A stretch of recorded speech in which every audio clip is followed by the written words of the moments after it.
Biografía de Huaycaipuro, el cacique de hierro. La vida del cacique Huaycaipuro. Huaycaipuro nació hacia 1530, es decir, 38 años después de la llegada de Colón. Miembro de la etnia del cacique Catuche, Huaycaipuro creció impactado con los rumores que hablaban de la llegada de los españoles, con armamento mortífero, espadas que brillaban a la luz del sol y caballos que les permitían correr y guerrear con notable ventaja. Recordemos que la llegada de los españoles fue un largo proceso que demandó varias décadas. Los españoles se asentaron prioritariamente en las islas del Mar Caribe y en las costas de tierra firme, y desde allí organizaban las expediciones que fueron perfilando el mapa de cada territorio. Los rumores que llegaban de la costa eran muy preocupantes. Se decía que el hombre blanco venía dispuesto a apoderarse de todo. Capturaban aldeas enteras y las obligaban a buscar oro y piedras preciosas donde estuvieran. Que escogían a los indígenas más corpulentos y los subían a sus barcos para enviar los esclavos a través del mar. Que les forzaban a renegar de sus dioses y creencias, y que algunos se apoderaban de las mujeres más hermosas de cada aldea. Huaycaipuro nació en el territorio indígena que hoy corresponde a la ciudad de Los Teques, en el estado Miranda. Está claro que, como todos los aborígenes de su generación, recibió una formación especialmente defensiva ante el inminente peligro de la invasión europea, porque los pueblos precolombinos progresivamente debieron privilegiar los oficios guerreros, descuidar la agricultura y sus formas tradicionales de vida, preparándose para la amenaza mortal sobrevenida sobre todos ellos. Huaycaipuro pertenecía a la etnia Caribe, una de las 8 grandes familias indígenas. Los caribes estaban constituidos por numerosos clanes que vivían desde el litoral venezolano hacia las montañas, algunas incluso hacia el oriente de tierra firme. Aunque compartían lo esencial de su cultura y costumbres, y muchas convivían en territorios cercanos, cada cual era autónoma, porque aquí no se organizaron estructuras imperiales como los aztecas o incas.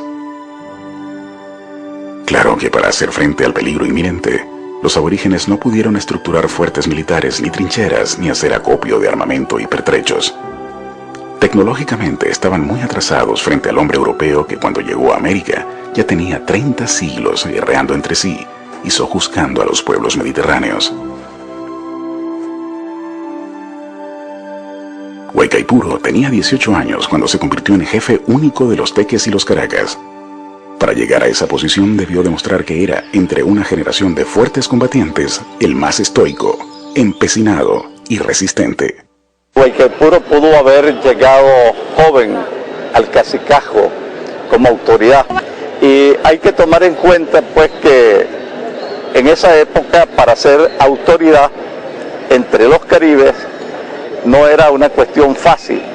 Había todo un proceso de iniciación, había que pasar por una serie de pruebas de gran envergadura para poder confirmar la autoridad de esos caciques, de esos apotos o principales ante los pueblos. Se calcula que entre 1555 a 1560 está ya siendo preparado por sus piaches, porque en 1555 comienzan por el Valle de Caracas las primeras incursiones de Francisco Fajardo, que había sido un indio mestizo traidor a sus propios orígenes, que se vale del conocimiento de los idiomas indígenas para penetrar el territorio poniéndose al servicio de la dominación española. El entrenamiento defensivo se cumplió básicamente en la selva, acostumbrándose a sortear todo género de penurias y proezas físicas, soportar largos días sin comida alguna, armar arcos y flechas con la mayor velocidad, saltar cercas de espinos, evadir las serpientes venenosas, permanecer sumergidos en el agua o lodo largos minutos, casi hasta el borde de la asfixia, recorrer inmensos trechos, cargar los troncos y piedras más pesados. Así, hasta formar hombres de puro músculo y nervios, dispuestos a pelear sin tregua contra el español que llegaba. A la muerte del cacique Catuche, Huaycaipuro fue elegido como su sucesor, demostrando desde el principio que ya era un hombre de hierro, preparado para matar enemigos y hacerse matar cuando llegara la adversidad definitiva.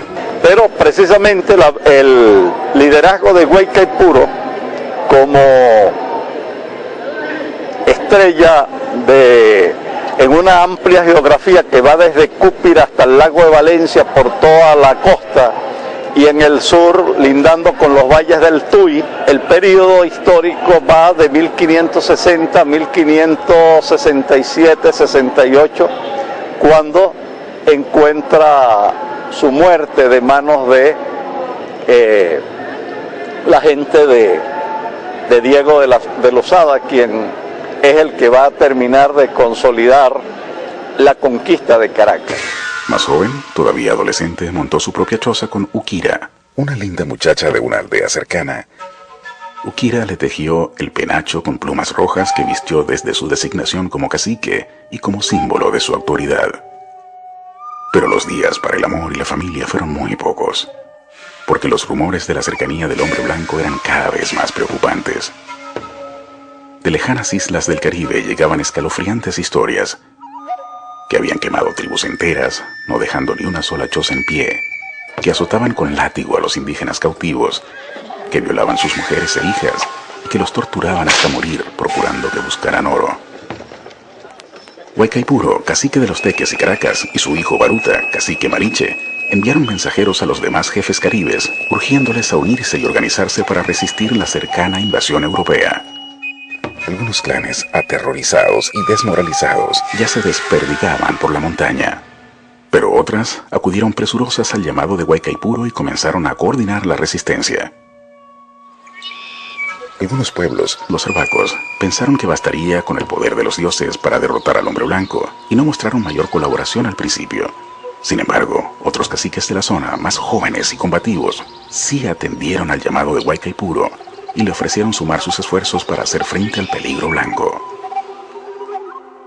Muy pronto ocurrió lo que todos temían. En 1560, una avanzada española comandada por el mestizo Francisco Fajardo descubrió una mina de oro en la zona de los Teques, y a poco llegaron numerosas expediciones de aventureros y militares enloquecidos por la fiebre del oro. Las minas concentraron la atención de la corona. Comienza la resistencia indígena. Como si se tratara de un complot del destino, por el lado español, entra entonces en escena otro hombre de hierro, igualmente preparado para el combate en una vida entera de azares. Se trata del capitán extremeño Juan Rodríguez Suárez, veterano de la conquista de Nueva Granada, antiguo alcalde de Pamplona y fundador de la ciudad de Mérida, en los Andes venezolanos.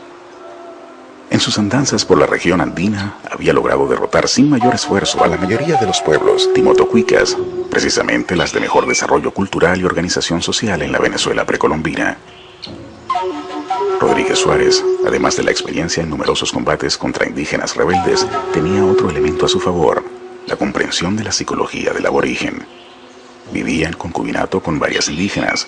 Sus hijos eran mestizos, incluso comprendía muchos vocablos de las lenguas precolombinas.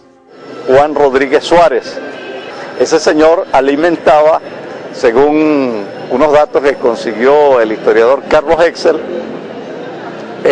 alimentaba a sus perros asesinos con carne viva de niños indígenas. Sin embargo, lamentablemente todavía se le ponen estatuas en la ciudad de Mérida, ¿no? Cosa que para nosotros resulta hoy inexplicable, porque la herencia hispánica no se puede asumir por el culto a los conquistadores, ni por el culto a Colón, a Pizarro, a Diego de Lozada, a Cortés, a ninguno de ellos. Hay que buscar una manera más positiva de retomar y de asumir esa herencia. El cacique de hierro, Guaycaipuro, seguía sosteniendo que el combate era la única estrategia posible frente al español. Así que decidió atacar